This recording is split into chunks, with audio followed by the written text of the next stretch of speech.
But I think there are a lot of people who are afraid to detach themselves from the victim narrative because once you do, what excuse do you have? Yes. Who do you blame? Yes. Right? And so it's more comfortable to stay in the mental oppression of victimhood than it is to exercise and live in your freedom. Welcome to Off Code, the show where we ignore the cultural codes and have real and intriguing conversations regarding the Black community and ways we can move forward to human flourishing.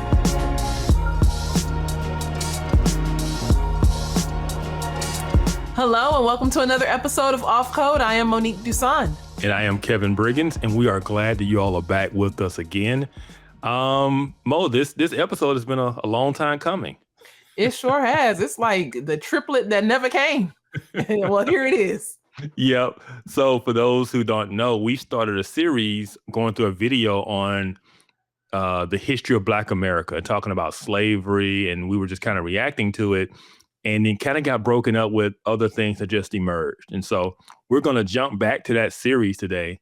And hopefully let's see how far we get and if we finish it up or not. So I'm really thinking we were supposed to only do 3. So I'm hoping that we finish. But if not, it'll be next week. Yeah. So if you guys haven't seen the other ones, go back and look for those. Our first reactions to the first parts of this video.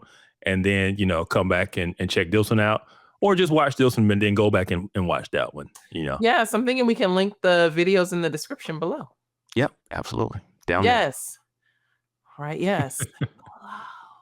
Okay, so let's get started. You put this one together. I was completely busy, so I'm just going to trust that you're going to show me all the things in this video. Help me understand. I know that this video does be triggering people. People be coming on the page I should give a trigger warning. You should. This video is very non-PC. It is. And he's going to say some things that are controversial that we're going to talk about, and we should be able to talk about these things. But yeah, he does not hold back in his opinion or analysis or just saying things that are just facts. So, all right, I'm ready for it. All right, let's jump in. One of the things Thomas Sowell writes out very eloquently is that lots of things which we associate with American Black culture, like dialect or certain antisocial behaviors, can be traced back to a sort of cockney, lower-class British culture in South England who lived with the African slaves. A lot of ebonics is actually of South English origin. I think this sort of cultural death is more important than people realize. A people are rooted in their folkways, and so removing it creates a sense of cultural alienation and loss, which is difficult to articulate, but sticks with people for a while. All the wisest Black thinkers stumble into this, or how so much of African culture has been destroyed by whites, leaving Black Americans without a strong sense of identity. The thing is that even if the Latin form of slavery was more brutal, it was inefficient enough that Blacks could keep more of their culture. The efficient capitalism the Anglo-Saxons had kept slaves on a tighter cultural leash than elsewhere. This is partly why Black Americans see so many of the negative cultural effects of modernity earlier than other peoples who receive them later, which we will discuss further on in the video. Also, even though Black slaves had higher qualities of living than a lot of European peasants, I wouldn't use this to say they had better lives, because freedom and self-respect are important things in their own right, where the nobleman is willing to die for his freedom since he holds it to be higher. And I think things like destruction of their culture or degradation or constant inability to control their own lives have negative effects psychologically that are difficult to measure or really keep track of. All right. Does that lion have a collar on? Did you see that? I told this video is triggering. He just says what's on his mind. Yeah. And so he mentioned Thomas Sowell's insight into Black culture actually coming from Southern England. Like, what are your thoughts on that analysis? I've never heard it go back that far. And I think it's black rednecks and white liberals. A lot of the Yes. culture in the antebellum South was that mixture that a lot of blacks had adopted, poor white culture and things like that. So I'm not sure. Like, I think it's an interesting, thought experiment. It would make an interesting research paper as to, are those who are coming over to the new world mixing enslaved culture, and slaves are adopting that vernacular or that type of culture and lifestyle. I don't think Thomas Sowell goes back that far. I don't think he goes back to southern England, but he may. Maybe I'm just not remembering correctly. Yeah, I think he does. So I had my DNA done through Ancestry, and it used to just say England or Britain or whatever the area or the region was. Well, they got to the point where they can narrow it down now more, and so years ago, Joe Rogan had a guy on who was telling him about Thomas Sowell and this fact that black culture came from the south of England, that ebonics came from there. And Joe Rogan was like amazed. And this guy was saying that, yeah, he said, if you go to certain parts of England, he used this commercial as an example for Devon's custard, right? And he talked about how their vernacular is the exact same as what we call black ebonics, right? And I always found that clip fascinating. Well, when I got my Ancestry, when they narrowed it down, guess where the British part of my heritage came from? It was from The Devon. land of ebonics. Devon. It was from Devon, England. Like that same region in which they pointed out that is where black ebonics comes from. That's and I was like, hilarious. it is. I was like, wow, that's crazy. That's hilarious for real. Yeah. So I think there's something to it. We've joked that white redneck culture is very similar to black, what we call ghetto culture. Some of the same pathologies and some of the same values. I used to joke around about what was his name? What was the comedian? Jeff Foxworthy.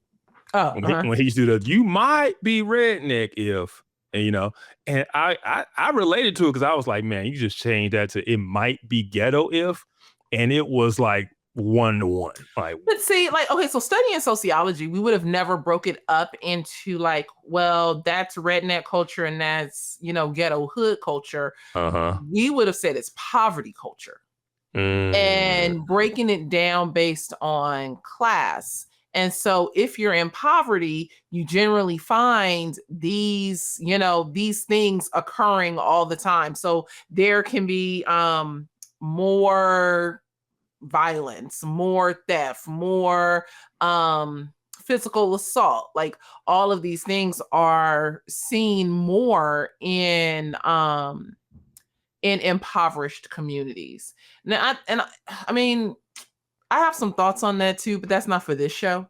But I don't know if it's a redneck ratchet, mix up, and there's some shared culture between that and poverty culture, or if one culture breeds the other culture. I'm not sure, but yeah, I don't think in sociology way back then we would have said, oh, this is specifically to the rednecks. We would have said, look at the similarities between people in poverty. Yeah. And I've thought about that too, and I've gone back and forth because I don't think poverty isn't a culture, and poverty doesn't breed culture. You can be poor and not be ratchet. You can be poor and not be violent. The same way you can be redneck and not be ratchet, and be redneck and not be violent. So, but I do think that if you look at people who experience poverty, at a specific level, you do see higher rates. And I don't know if it's correlation or causation, but you do see higher rates of violence, higher rates of theft. You see these things in those areas. And again, like I said, I don't know if it's correlation or causation. I think many people would say it's causation. I don't know that I believe that. I'm not sure, because that would take us down like the Rousseau path of like, well, yeah, and that's what I'm saying. know? I don't think poverty causes it. I think the culture leads to poverty. Right? The culture and those values don't lead to flourishing. They don't lead to good things. You're poor because your culture. Right? And because the other side of that is, you know, in America, you have very, very poor Asian communities as well. And yet those pathologies didn't exist and they were poor.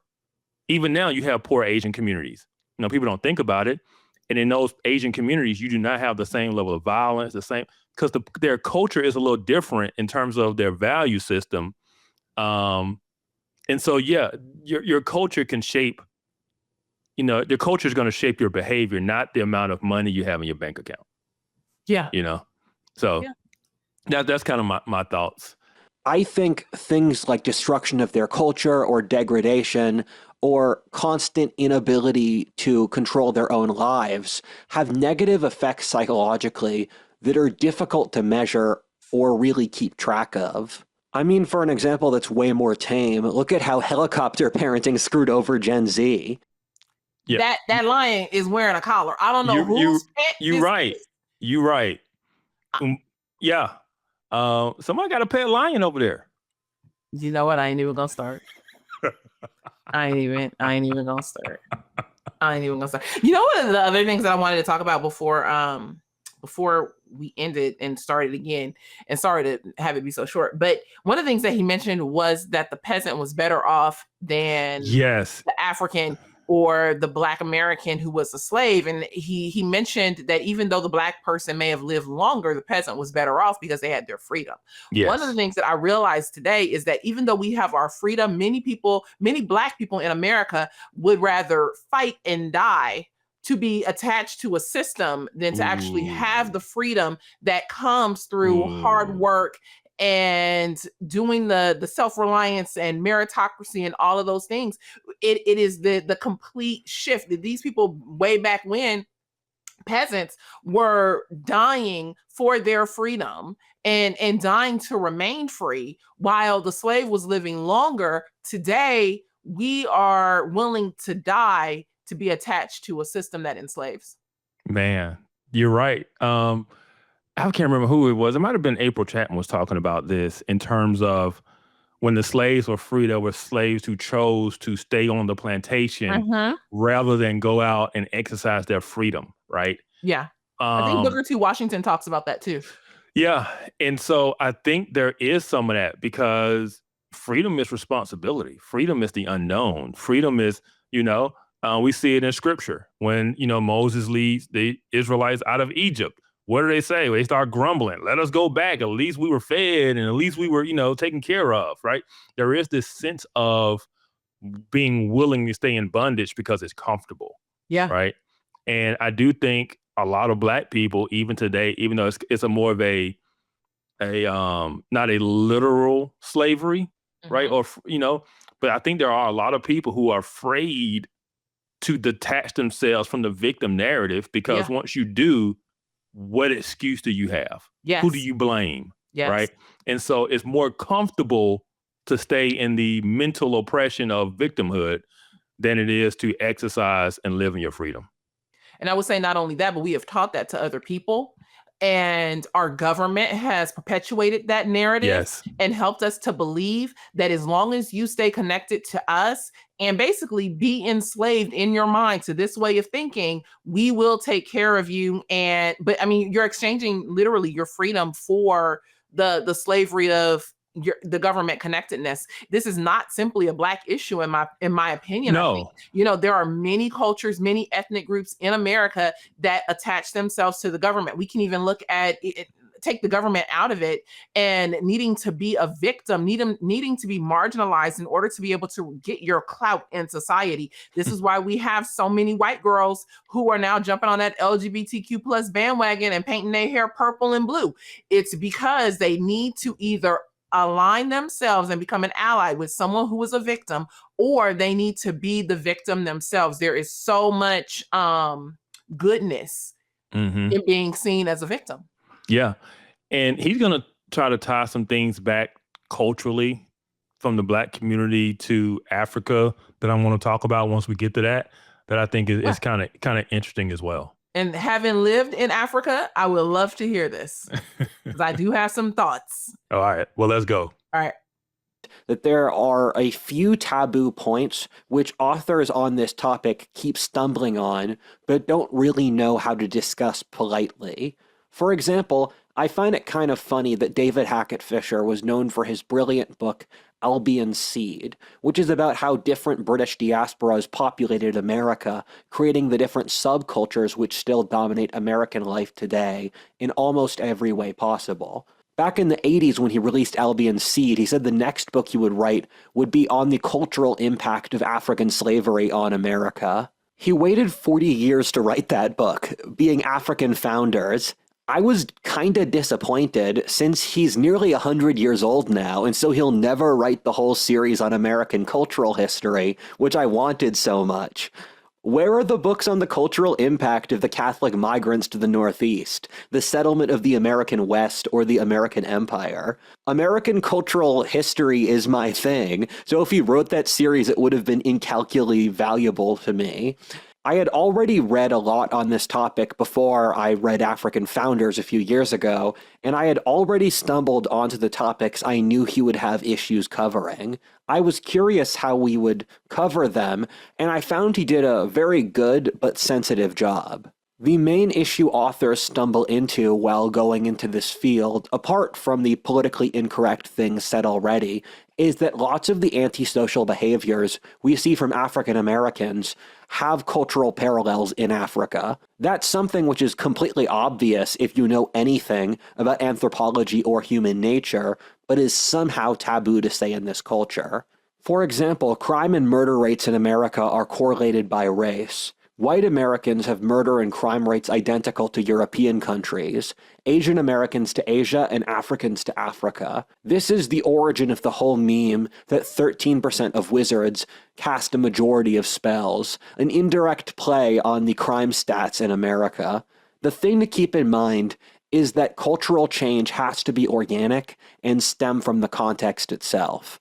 People and cultures learn through experiences and making mistakes. Besides genetic differences, which we know with complete certainty do exist, but are too taboo to study scientifically now, so it's difficult to draw conclusions as to their scope yet, these sociological differences in development between Africa and Europe were great enough that they can't be bridged immediately. Furthermore, African Americans were largely not pulled from the more developed and urbanized African states in the Sahel, but from the jungle tribal coastlines. We see this easily in the tragedy that modern South Africa has become, or how you deal with different civilizations which are thousands of years apart in development, which require vastly different things for their own good. Sub-Saharan Africa, besides a certain amount in the Sahel, had never gone through a commercial revolution, the Axial Age, the rise of continental-sized empires, or the rise and fall of civilizations. This is just obvious, but it's taboo to say for some reason, but different cultures at different levels of development need different things. It's more useful to see sub-Saharan Africa as part of the New World, or tribal cultures like Australia or the Americas, which were dragged into the global system by the European age of exploration, rather than Eurasia, which developed entrenched civilizations connected together by thousands of years of contacts. Okay, he done went far. Yeah. Them graphics on the screen, I said, sir. And he's also putting forward some thoughts that I think I disagree with. It's not that, there's all these genetic differences between the human species. No, and we have this group and they're a completely different group. That isn't true. You can check out the Human Genome Project to find out the genetic distinctions between people groups and see that it's very, very small. It's a minute distinction. Yeah. And, you know, like when we argue about like skin color and hair type and all that, that would be more just micro adaptations. I believe the biggest difference in people are between the, is it Africans and Aborigines in Australia, or Black Americans and Aborigines, but it's still a negligible distinction. Yeah. I think his analysis on sociological developments of culture and societies and culture is much more relevant than genetics. Understanding, it is important to realize that African slaves were taken from very tribal and jungle type regions and thrown into a way more advanced civilization type of environment and culture, right? There's going to be a lot of just culture shock when it comes to that. And so, I think that has way more value than the whole genetic argument, right? I think so too. I bring up the genetic argument that he uses because it can be used by those on the far right to say, see, Black people aren't, or you see this group here isn't, or by hyper woke Blacks on the left to be, well, white people, and it's not true. And so that's part of, like, even though I can agree with much of what he's saying in this video, we have to also review things with wisdom and using discernment and listening and be like, no, I call cap on that, because that doesn't make sense. Yeah. And it's also very easy to look at elements of Black culture today and then assume that that's just always been the case. Like I said, so we know that this was not always the case. At one point in time, Blacks, had higher marriage rates than whites coming out of slavery in the 1920s to 1930s, right? And so we can talk about, okay, what happened to the decline of Black culture, but Black culture coming out of slavery was way different than what we experience today, because it was heavily rooted in a Christian faith, a biblical Christian faith, right? That was super religious. And those Blacks coming out of that were completely different culturally than 1990s inner city ghetto culture, right? This is a much more new phenomenon, we would say, since the 1950s or 60s, right? Where the Black culture started to decline. You start to have a lot of out of wedlock birth rates, and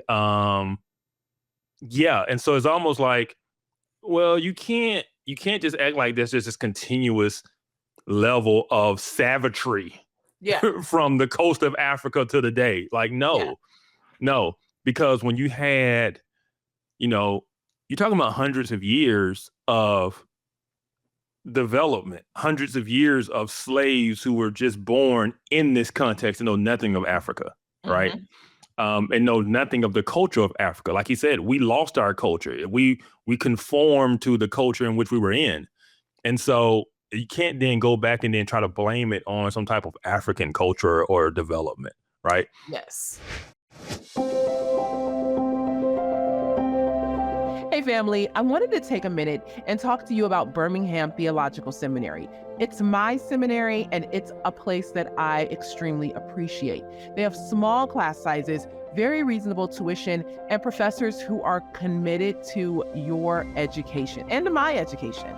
If you are looking to extend your theological education and are considering seminary, I encourage you to check out Birmingham Theological Seminary. You can go to bts.education for more information.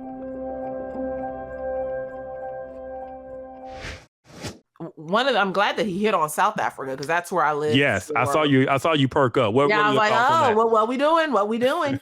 And part of what I noticed when I first went in 2010 was, wow, there are so many similarities to hood American culture and some of the Black and colored South African culture that I see. Yeah. And so I went, for a couple of years to South Africa on short trips before I moved there. When I eventually moved there, well, my short trips, I was still noticing and wondering, like, how can these two groups live on different continents, have completely different lives and different cultures, and yet baby daddy syndrome is strong. The matriarch is strong. And I'm not talking about like the good version of the matriarch. I'm talking about Yeah. the matriarch, like the man is gone and the mother and the grandmother, like they're just the ones who continue the lineage and things like that. Yeah. Drug culture strong, gang violence is huge. When I moved there, I realized, these people have TV. Uh-huh. They Yep. have access to the internet, the Yes. interwebs. And so a lot of this is a mimic of Yeah. American culture. When I Yes. worked in an area called the Cape Flats, they have the junky funky kids, JFKs. They have the Americans, which is a gang down there. There is a looking at by some, I'm not going to say by all, but by some in Africa, throughout the continent, that this is the way that I live my life. This is what's good, because this is what comes through TV of what Black Americans do. I was in Uganda last year, and people, I was in church and they were worshiping, they were playing Fred Hammond. I mean, they was taking it home. They was gone, running. I said, where'd you learn this? Where'd they learn it? They learned it on TV. They learned it by watching Black church. Yeah. And when you ask them, why do you participate this way as opposed to participating in the ways that your culture dictates for worship? Well, it's because this is what's cool. This is what Black Americans do. And so I take issue. It's not that, slaves or post-slavery Black Americans and Africans today share some hood ratchet DNA. That's BS. Like that's I call cap. No. Yeah. What it is that sadly, ratchet hood America has imported this, much like we have imported the critical social theories into the African continent. And this is how they participate. Yeah. It's clearly culture and the export of culture. We know American culture, good and bad, gets exported all over the world. Yes. And it's you see it in these. I will say this. I realized years ago that American culture, in terms of what we're talking about, gang violence, the murders and stuff, a lot of that stuff correlated with two things: the creation of rap music, gangster rap, and the creation of certain movies that kind of glorified the lifestyle. Yep. In the late 80s, there was a movie called Colors. Colors. Yeah. Colors helped spread. So you had these gangs in LA, in Chicago, but the movie Colors helped spread that idea to parts of the country where it didn't exist before. Yep. Right. And so then people start mimicking that behavior. And then you got Menace to Society, Boys in the Hood, New Jack City, Juice, all of these early 90s movies that really glorified this gangster type rap and lifestyle, along with, like I said, the creation of gangster rap music. And all of a sudden you have this cultural explosion of violence in the early to mid 90s of just murders and people killing each other and the drug game and it was crazy, but that didn't exist before, right? It just didn't exist before, and it's just this crazy uptick in violence, and that's a cultural phenomenon. That's not genetics, and so we export. Not only did we export it across the country, we then export it overseas. Yes, across the water. Yeah, across the water. Yeah. Yes. And I don't think we take time enough to realize how much Black culture influences basically every other continent. And there is an influence of just our culture and behaviors and things like that. And we can and should take some responsibility in that. Like, we have, created much of the ideas that people think are now virtuous Yeah. in other parts of the world. And I would say I saw that, firsthand in South Africa, as people would drive down the street, blasting Tupac or Eazy-E, or you know what I mean? Like, yeah. And I'll say this too. It's easier to mimic the culture of people who look like you. yes. So like I saw a video, it was in Korea, and they was interviewing Koreans, asking them what they thought about black people. And everything they were saying, black people are so cool and this and that. They want to mimic the fashion, but they're not mimicking to the T. They're not mimicking the lifestyle. They're not mimicking the behavior. They got us in dance. Them the Koreans, I mean, yeah. They come over here and like take dance classes up the wazoo. That's the only thing I know about that. Yeah. And so, but when it's someone who looks like you, right, in terms of black culture in America being exported to Africa, it's much easier to think that is the way I should live because that's how they live and that's what's cool and that's what's, and so you get a much more mimicking of the behavior, right?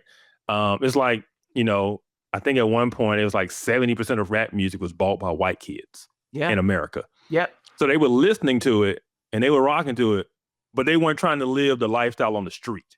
Yes. The way the black kids were trying to mimic what they were seeing. Yes. It's just a different level of mimicking and influence. Go ahead. I would say in South Africa, they don't want to necessarily be Black American, but they do want the fast money that they think comes with the ratchetness of the culture. They want that benefit. But I can't walk into any, township and ask someone who's Xhosa if they want to be Black. They would tell you no. First of all, they would tell you that you basically synonymous with white because you're American. But they don't want that, and neither does the colored person in South Africa. There is such a pride in your ethnic group that they don't want that, but that culture, that fast life, that the swag that comes with it and all of that, they definitely want that. Yeah. Side note, all of that culture and swag you're talking about, white European women, they love Black American men because of that. Just FYI. Oh, that's fun. Yeah. FYI, the passport bros, just saying. Go to Europe. You high demand. That's funny. That's funny for real. That's funny for real. I'm gonna leave that alone. All the way along because we gotta go. We gotta keep going. All right, let's keep diving in. All right. This is why it's so much easier for Indians, Middle Easterners, or Chinese immigrants to adapt to the modern capitalist market than Native Americans or Africans. It's not fair that these cultures were shoved into a global order, which they were never really prepared for, but life has never pretended to be fair either. All of these cultures are stuck with the issue of catching up to thousands of years of experience that Eurasia had, but they didn't. At least some Africans are making a valiant effort to do so today. However, in the grand scheme of things, the Africans have done significantly better than the Amerindians or Australian Aboriginals in the new global order, since they didn't die from European illnesses in the same way those peoples did. In fact, they unwittingly played the disease card on the Europeans in the way they did to those Aboriginal peoples. If you read enough on the anthropology of Africa, you will notice similarities in African Americans and Africans.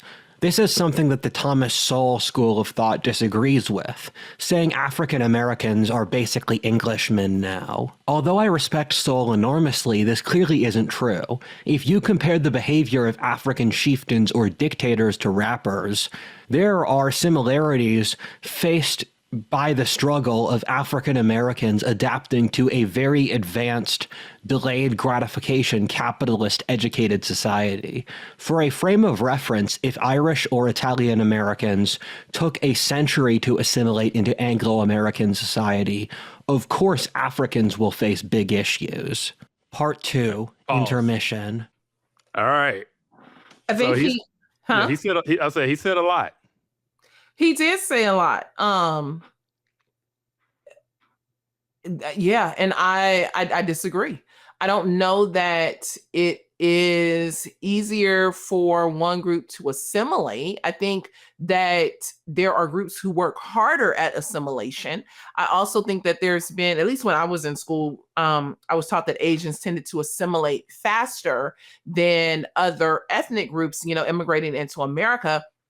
But I don't know if that's because they have something in their bones that make them assimilate more, if they're smarter and that's why they assimilate more faster. I wonder if there's something in the drive and in the goal, like is it a goal-oriented culture? And in order for us to get A, B, and C, we know that assimilation is going to be needed. I Yeah. wonder if there is a lack of trust among some groups, especially some Black American groups that have been here, African descendants of slaves, that do not trust still, especially as we recount stories. And we know that whoever owns the history, basically, I feel like will own the future as well. And as history is recounted to us and we only hear this one horrible side of history with slavery and things like that, does that breed a distrust in us for things like capitalism, for the government? And then we intentionally opt out of assimilation. Yeah. Yeah.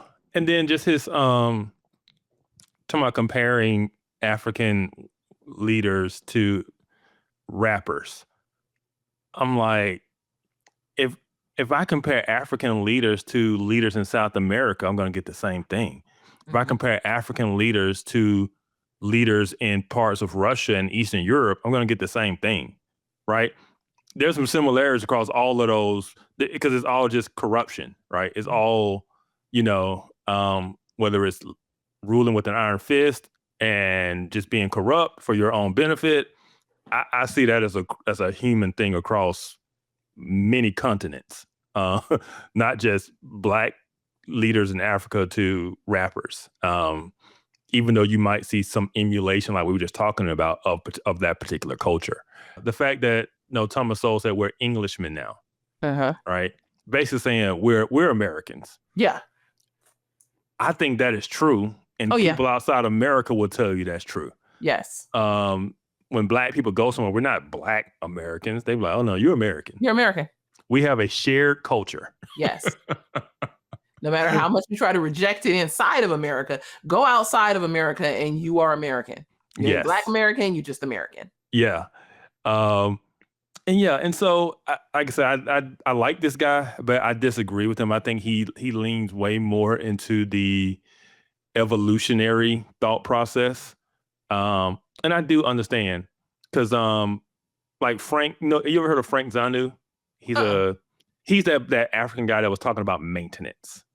There's no African word for maintenance. I don't know if you ever seen that clip, but anyway, he's an African guy, and he talks a lot about this type of stuff. And he does make some good points from a cultural standpoint. When so you take these European leaders, right, and you colonize Africa, and you run it, and then one day you leave and you say, okay, here you go. Well, the people you conquered, they're taking over something they've never run before.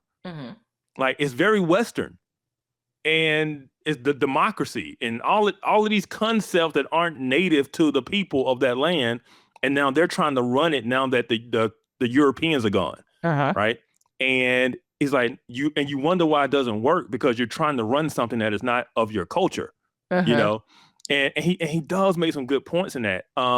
He talks about Haiti, or the fact of, look who was captured and brought over to the West in terms of slavery.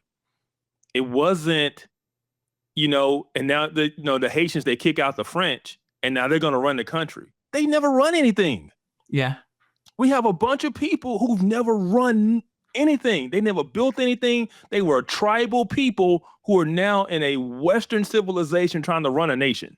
And we wonder why it doesn't go well, right? And so there is some sense of cultural adaptability over time, and trying to have one group of people adapt into a larger cultural context and environment. And it does take time. It takes generations, right? But at the same time, when you think about Black America, and this is what bothers me, because we try to paint it as if the YN culture in the street is Black America. Yeah, no. Like, we have assimilated. Yeah. Mostly. Like most of us aren't in the street, aren't in ghetto culture. Most of us aren't doing that, but it gets framed that way. It's like, no, we've been here 400 years now. We got it, you know. Now there are some pathologies in terms of single motherhood and the breakdown of marriage in the Black culture, but that's breaking down across America in general. Yeah. But in terms of in a capitalist society and all this blah, blah, blah, it's 400 years. We good. We have it. One of the things that, you know, and I don't know if this guy's a Christian. I don't believe he is. Just listening to some things, but it would be interesting to see the impact of Christianity. Like, you're looking at, you know, tribal kings and rap artists who I can say might both be pagan. You know, how did the influx of Christianity shift the way people participated? That is a huge point. I said, no, it's a huge point, because that's the difference we make within the Black community. Those who embrace the Christian ethic and worldview versus those who did not. Yeah. And a lot of times that's going to be the difference you find within the cultural context. Yes. Europe didn't just get like that because they're white, right? They got like that because of the influx of Christian values and influence that shaped their culture over, you know, nearly 2,000 years. And so, that gets left out. It does, but it's important to note, you know, like Christianity has a huge influence, not just here in America, not in Europe, but also on the African continent. And it has had an influence on the African continent basically since the time of Christ's death, when the first disciples came over onto the African continent, starting in the upper eastern part of Africa. And so it's important to think that through and not just look at things through this anthropological lens or this sociological lens all the time, even though I think anthropology and sociology are great. And we should know these things and ask questions. Again, if we're not looking at things through a biblical lens, and then two, listening critically, and when I say critically, I'm talking about critical thinking, we'll just be off believing that, you know, the tribal African from, you know, 1590 and the Black guy in South Central Los Angeles in 2025 are really just brothers. I think that's a good point. But I'm with you. I think the big difference, what we see, is just the influence of Christianity. Even within Africa, those who have been influenced by Christianity versus those who have not. Those who are more influenced, whether it's by pagan religions or even those who are more influenced by the East and socialism and communism. That's like, people don't, when we talk about Africa and all the issues, that's something we do not talk about enough. Is the influence of socialism and communism on the African continent. Yes. It plays a large role in their lack of development. That's what socialism does. You know, but after colonialism, by nature, there was a anti-Western, anti-capitalist mindset in Africa, and a lot of those revolutionary leaders that rose up, you know, they were revolutionary because they were socialists, they were Marxists, they were communists, right? And so, that has really hurt Africa's development. And it continues to hurt Africa's development. I think of Julius Malema, who is over the Socialist Party in South Africa today. Yeah. It's not helping. No, it's not. And then the influx of Islam. You know, in places like Nigeria and Sudan, and, you know, it's just there are issues there that go way beyond anthropology, I guess you could say, you know, or some type of genetic things. And so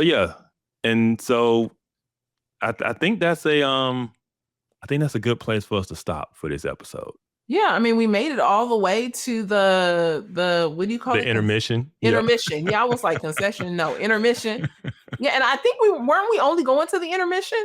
I think so. Because after that, it gets out of slavery and just really gets more like the civil rights stuff. Yeah. And so, so we pretty much wanted to cover the slavery portion because that is the portion that is very unfamiliar to a lot of people. And it invokes a lot of questions and a lot of thoughts of how do we get here? Because I love that. I love like even from the European perspective of the different people who came over here and settled America, and why America is just so different region to region. Like why is the Southeast different than the Northeast? Yeah. And why is the Midwest different than out West? Like it's because these different groups from Europe settled in different areas. And so just understanding that stuff, I've always found that stuff interesting. And then you throw, the history of black slavery in there, and then the Great Migration out of that, and just understanding all of these complex things that go on and happen. And and so I thought it was a good idea to understand the slavery aspect and just kind of how that plays into what we see today. Well, thanks for walking us through it. You know what I wish? I wish he would have looked at the slaves that went east. And I know that wasn't the context of the video or what his project is, but in addition to looking at Christianity's impact on the African continent, looking at, like you're saying, like we talk about Islam in Nigeria today or in the Congo, but Islam's influence on slave holding Africa and slave sending Africa and how those people were treated. And then looking into Islamic countries today where there are, blacks because of the descendants of slaves and the way that those people are treated. It's a lot. Yeah, it is. But no, this was interesting. I'm glad we got a chance to do it and to finish it today. So yes, 3 parts. Yep. We came, we saw, we conquered. Yep. So if you guys want to see the rest of it, because he does go on, the link will be in the description, and you guys can watch the full video for yourselves. Awesomeness. Thanks for putting this together, Kevin. I appreciate it. Yep, no problem. All right, you guys, if you would like to support the ministry of the Center for Biblical Unity, please go to centerforbiblicalunity.com and you can support our ministry there. Until then, we will see you next time. Bye. Bye.